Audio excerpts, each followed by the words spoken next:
You're listening to REI USA Podcast, your prime resource for genuine real estate growth. If you want to jumpstart your real estate career, whether in active or passive investing, this is the right show for you. Join professional home renovator Stacy as she talks to REI USA teachers and expert investors willing to share their tips and tricks to get started in investing, sharing actionable advice in every area of real estate, all while putting legality, habitability, and safety above everything else. Combine their unparalleled advice with your strong drive for success, and that incredible real estate fortune will be yours. Now, here's your host, Stacy.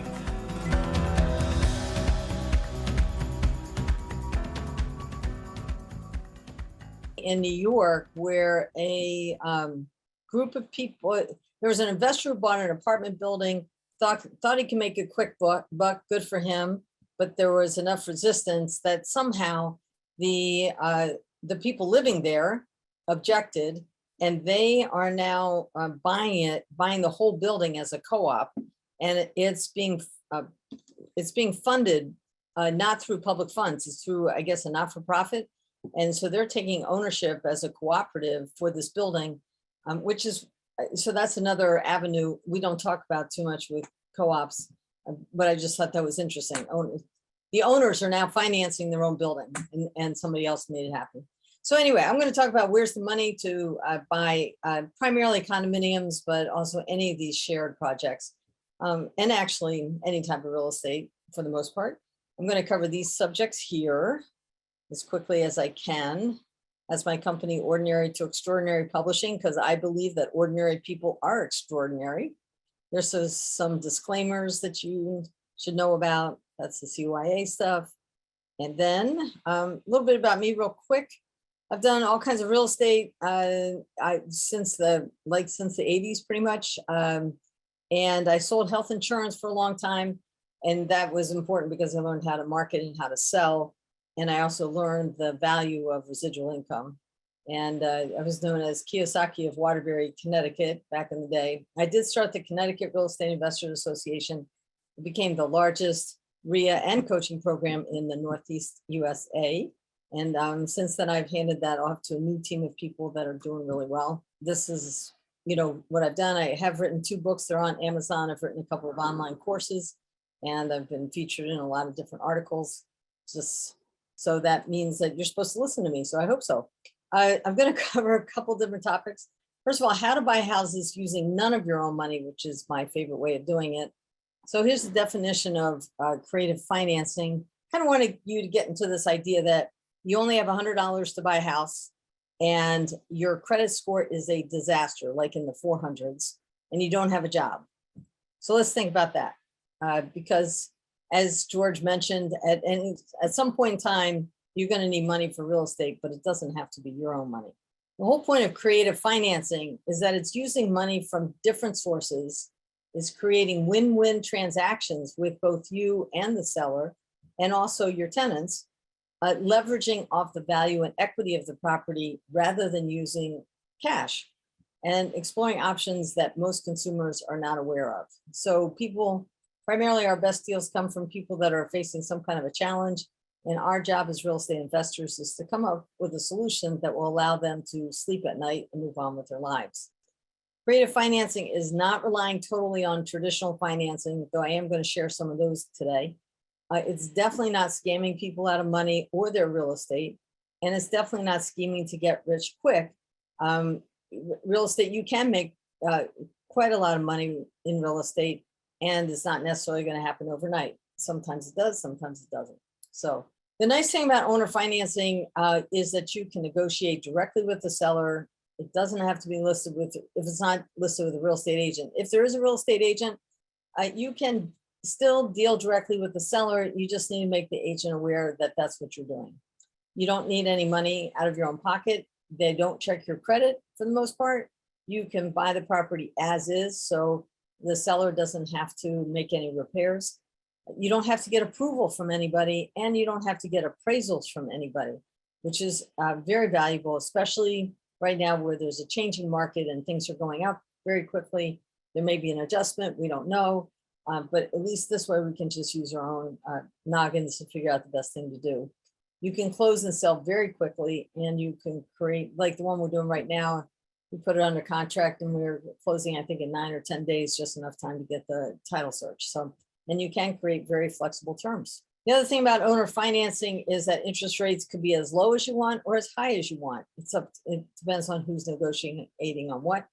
And then there's all these other things that you can just read right here. If you want to take a picture, but you can make money on the monthly payments. You can make money on the interest rate spread. You can create no qualifying financing for future buyers. And you could even discount the note when you want to cash out the seller. So what that means is, say you come up with an agreement that you're going to pay the seller for the next 10 years. And 3 years in, the seller really needs the money now. You can renegotiate that note and say, okay, I'll pay you off now, but I want a further discount on the price because he wants his money now instead of waiting the originally negotiated 10 years, which is pretty cool. Lease options is a particular type of creative financing or owner financing. There are 2 documents going on. There's a lease, like a regular rental lease, and then there's an option to purchase. And they are locked in together with each other, but they are 2 separate documents. You definitely do these with an attorney, especially the first time around, because this does change state to state. So right now, prices are going up and up and up and up. We don't know for how much longer, but they're going up and up and up. This is an opportunity for a buyer to lock in at today's price, not have to worry that he's gonna have to pay a lot more in the future. On the other hand, when the market is going down, it's a great way for the seller to lock in this high price right now, and he or she is going to get that amount of money, even if the price of the property goes down. So it works that way. It gives you an opportunity to lease it, and then you have an option to purchase. This means you're not required to buy it. It gives you an opportunity to test drive the house, the neighborhood, the schools. A lot of people will use this, or an option anyway, if they want to develop the land. It gives them time to put an option on a piece of land, go get all the approvals and the permits done. Assuming all goes well, then they can go ahead and buy the property. If it doesn't work out, then no harm, no foul, except for the option fee that you put in. And then in the meantime, say you're in a situation where, for whatever reason, you've not been able to sell the property. This allows you to collect payments. And because the person that is renting it now thinks that they own it, they will take much better care of the property. So it allows you to move on with your life. So this is a very, really great strategy. There's a lot of different ones. Here's kind of a little quick chart on it. A little or no money down. You don't have to get your credit checked. You're putting down an option payment, just a small amount. The rent payments, I do recommend, if you are selling this on a lease option, that you make sure the rent payments equal the seller's mortgage payment, their PITI, principal, interest, taxes, insurance, so that when they refinance a year and a half from now, a year from now, they can show to the mortgage company, hey, I've been making these payments, so they feel warm and fuzzy about giving them a mortgage. So that's a really important thing. You can buy the property with large equity or no equity at all. Of course, equity builds up over time for the most part. And there are 3 different ways to profit on this. One is the option payment is non-refundable. So you get that option payment up front. Then you make money from the monthly rent payments from the tenant and whatever the cash flow is. You also get to a back-end profit when you actually, the buyer actually buys the property and pays you off. So, and then if they don't, if they cannot execute the option, if they cannot close the deal, then you could repeat the process. So we try to work with people as much as possible on that. My other favorite way is private notes, which is money that's borrowed from an individual's bank account or retirement account or an self-directed IRA or 401k or any of these things. This is just money that people happen to have. Some people actually borrow against their stock account up to a certain amount. Some companies will allow you to do that. So you can leave the stock in place, but you're borrowing against the value of your portfolio. Again, as I'm sure many people have talked about, you want to make sure you're only in 70% loan to value, and because you want to leave that cushion in case the value does change. Interest rates could be anything, really, whatever you want to set up. You can set this up with no monthly payments. So especially on rehab loans, I try to structure them where I don't make any monthly payments for at least 6 months. Gives me an opportunity to rehab the property, put a new tenant in there, or refinance the property, whatever it is, but you can structure it that way. Usually you don't need any points. So when you're doing hard money, they want points up front. That's how they make some money. But when you're borrowing from a private person, you don't have to do that. I hardly ever pay points. The loan could be as short as 6 months. It could be as long as whatever, usually several years. There are closing costs, of course. You're hiring an attorney, you're getting a title search, you're getting title insurance, you're getting insurance on it, all those things that you are used to, you're going to pay for just like with hard money. And the benefits is that you could have several loans at a time.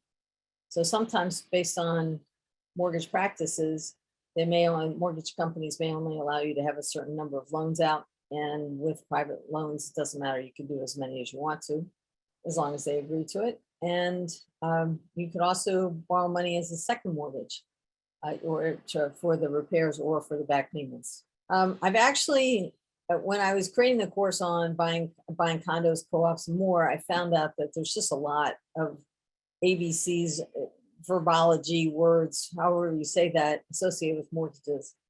And after 20 some years of being in the business, I really still didn't know what all those initials meant. So I actually, as part of my the course that I've written for you, is that I've put it together so that you can really look up what all those initials mean. So FHA, Freddie Mac, Fannie Mae, a lot of other agencies that offer financing. What are their terms? How do you apply for them? What's the best way to put yourself forward so that you can get qualified for it? And it was a real education for me, and I think for you too. So again, when it comes down to condos, condominiums are like any other piece of property.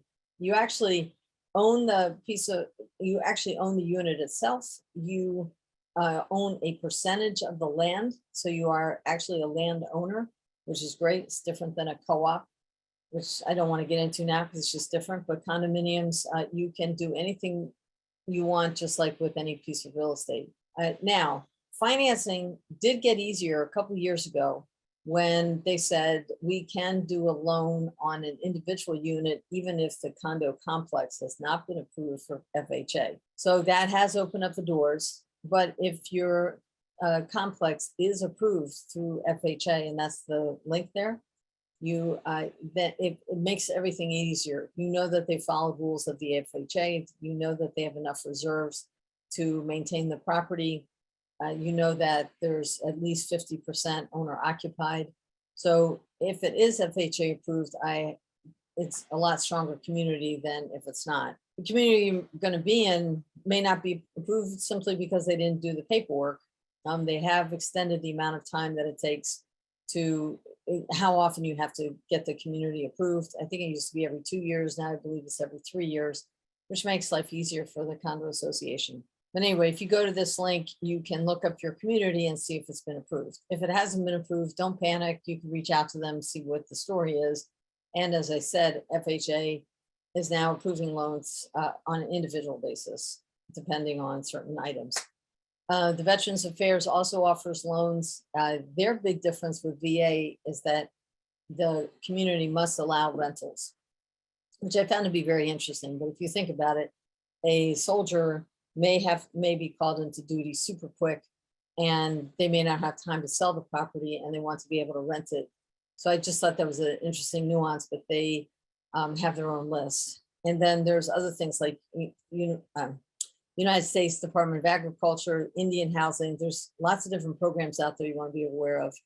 And then finally, IRA investing. So if you have your own self-directed IRA, whether it's an IRA or a Roth IRA or a 401k or a SEP or any of these kinds of situations, as long as it's self-directed, you can buy real estate within it, or you can lend on real estate within that. And the nice thing about it is you get the same tax advantages, tax deferred or tax free based on the type. And so that's really, I try to borrow money from people that have money there because then I know that they don't need it for a while. I want to run through a couple deals to kind of show you how we did this. This is actually my very first investing deal. I bought this as a condo, $29,000. I got a line of credit, a HELOC from my own home. So no money out of my pocket. And then I turned around and I rented it, and I sold it for 55,000 about 18 months later. So here's how the numbers worked out. I didn't have to use any of my own money. During that 18 months, I made $5,400 just in cash flow. I also made $36,000 profit on the sale.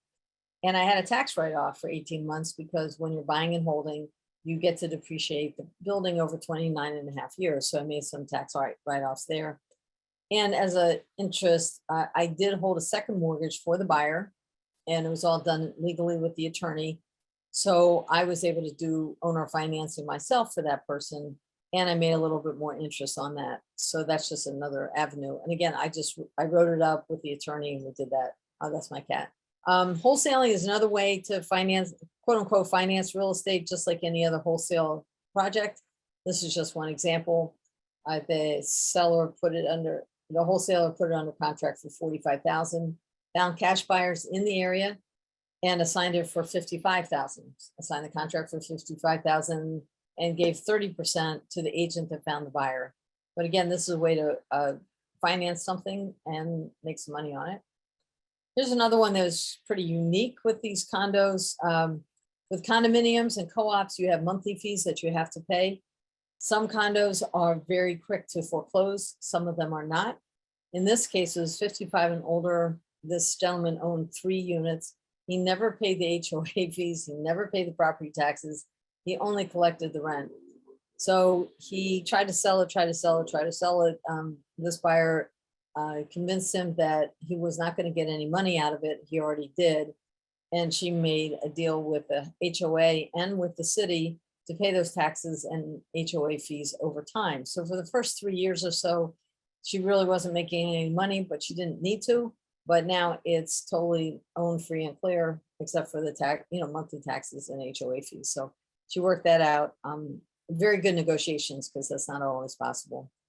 Here's another way. We bought a condominium. We bought it with private money from someone who had an IRA, self-directed IRA. So we borrowed it from her IRA. Then we used credit cards, lines of credit from the credit card companies to rehab it. So again, no cash out of my pocket until we did it. And then once we put it on the market, we sold it really quickly in 10 days. So private money, credit cards, don't forget about those. The one thing about credit cards, those checks that you get in the mail, the line, just realize that if you're using them, it will affect your credit score. So, because when you use up your line of credit, it affects your credit score. So just keep track of that and understand that. If you get a commercial credit card, it will not show up on your personal credit. So if you can get those are really great. Here's another example of someone who works full-time. This needed hardly any work, and she bought this using her own IRA. Now, when you use your own IRA, you cannot work on it yourself. You have to hire other people to do it, and all the money goes back into the IRA, and then the bills that need to get paid by the IRA. So you have to make sure that's all clean. And so she was able to do that one. Here's another one, again, owner financing. The thing about condominiums is, like with any other real estate, somebody may or may not be able to sell the property when they want to. And especially if, say somebody gets married, for example, they want to go combine households, and now they have this one, they don't want to be a landlord. So this gentleman bought a unit. I think he had the opportunity to buy like 4 of them at a time. And you'll find that also, that you'll find that within one condo complex, somebody will own 4, 10, 50% of them, even 100% of them. So that opens up some other opportunities too. So on this one, he bought it and he put down $7,000. He got owner financing for the rest at only 4% interest, and it was amortized over 30 years, but he had to pay it off in full in 3.5 years. So what that means is you take a mortgage calculator and you put in 30,000 at 4% for 30 years. Those are your monthly payments. That's not going to be paid off because in 3.5 years, because you have 30 years to pay it off. So in this case, there's a balloon payment. So you do need to be prepared in that 3.5 year balloon to either refinance or sell or find another private lender. In this case, he was able to cash flow $350 a month. Pretty nice. Cash on cash return over 50%. So that's a structure of owner financing. This is a project I did. It's a condo complex, and I got into this without using any of my own money. And I bought this for $46,000, taking over, left the debt in place, took over payments. I only used a couple $1,000s for minor repairs, and then I rented it super quickly, and it cash flowed $550 a month. It's doubled in value since then. Since then, I actually refinanced another building, used it to pay off this seller, and now I own this free and clear. The nice thing about condos is you can use just about any strategy you want to. This is a luxury rehab that we've done. This was all done with private money. Sometimes they use people's, I borrow from a veterinarian, we borrow from a podiatrist, we borrow money from another real estate investor, different things like that. But again, it's a mortgage and a note put on the property, and anywhere from 6 months to a year. The top two are obviously the before pictures. That's the living room, and on the right was a galley kitchen. And then down below, you can see how we knocked down all the walls, opened this wide open, and turned it into this very nice luxury unit. I think that's it. I kind of crammed it all in, didn't time myself, but I think I got it in.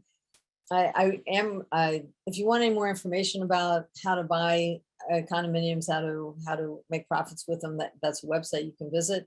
I do have a couple books on Amazon if you'd like to do that. Yes, it says that women are better at real estate investing, but lots of men read my books also, so just know that. And I am going to be running a condo investing workshop for REI USA, probably starting in July, August, that time frame. And that's it. So, Stacy, are there any questions that I can answer? Or Yeah, hang on just a second. Let me pull them up here. Okay, so if you have a question, put it in.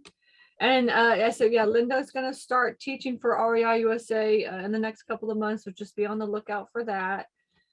And I really love this concept too, because, you know, my goal is to own like vacation homes around the country, you know. Yes. So instead of us living in an RV, then we just go to our condo, you know. And I like a condo because you don't have to do anything. You just go there and it's just there. No yard work. Thank you for listening to this episode of REI USA. Let these golden pieces of advice clear your path towards thriving real estate success and start making those amazing financial opportunities work for you. If you liked this episode and want to get more of these valuable secrets, be sure to subscribe to the show at www.rei-usa.com. Leave a rating too and share with your friends. Until next time.